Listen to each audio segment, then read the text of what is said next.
Hello बच्चों, चलिए प्रश्न को पढ़ते हैं। प्रश्न में दिया हुआ है कि चीड़-लगन बाह्य दलपुंज पाया जाता है। तो इस प्रश्न की मुख्य अवधारणा है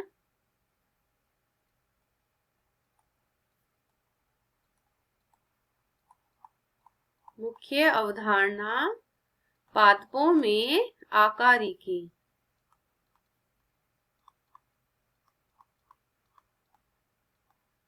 तो इस प्रश्न में हमें चीड़-लग्न बाह्य दलपुंज के बारे में पूछा गया है।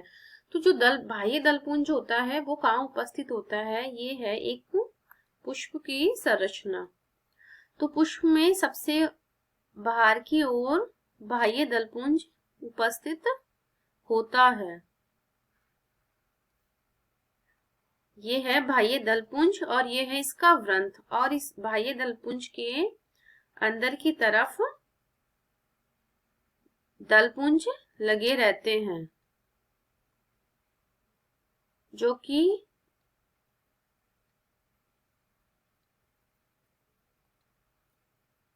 रंगदार पंखुड़ियां होती है। अब इसके अंदर एक स्त्री केसर होता है, ये है उसका अंडाशय, ये वृत्तिका और ये है इसका वृत्तिकाग्र और यहीं से निकले रहते हैं पुंकेसर।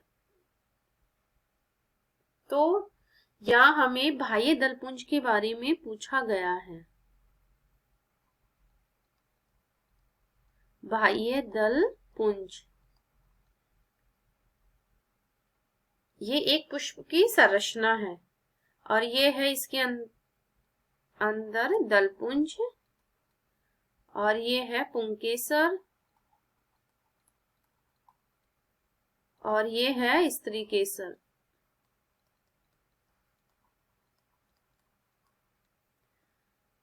ये है स्त्री केसर। तो हमें यहाँ चीड़-लग्न बाह्य दलपुंज के बारे में पूछा गया है। चीड़-लग्न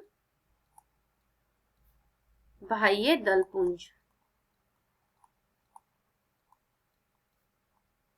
तो इस प्रकार का दलपुंज सबसे पहले देखिए, ये टमाटर में पाया जाता है।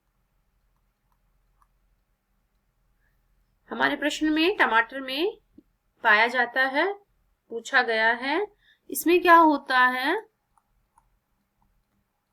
इसमें पुष्प में निषेचन के बाद भी जो बाह्य दलपुंज होता है वो झड़ते नहीं है। बाह्य दलपुंज झड़ते नहीं है, बल्कि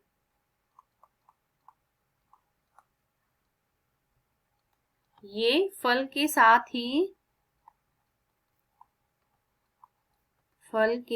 ही लगे रहते हैं।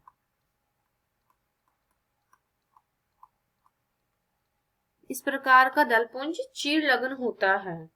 ये जब फूल से फल बनता है तो इसके अंतर्गत जो दलपुंज है, बाह्य दलपुंज, वो लगे ही रहते हैं। जैसे कि आपने टमाटर में देखा होगा, ये है टमाटर, तो इसके ऊपर जो ये दलपुंज होते हैं इस तरह से ये ऐसे लगे ही रहते हैं। तो हमारे प्रश्न में दलपुंज पाया जाता है, ये पाया जाता है टमाटर में। आशा करती हूँ आपको इस प्रश्न का हल समझ में आया होगा। धन्यवाद।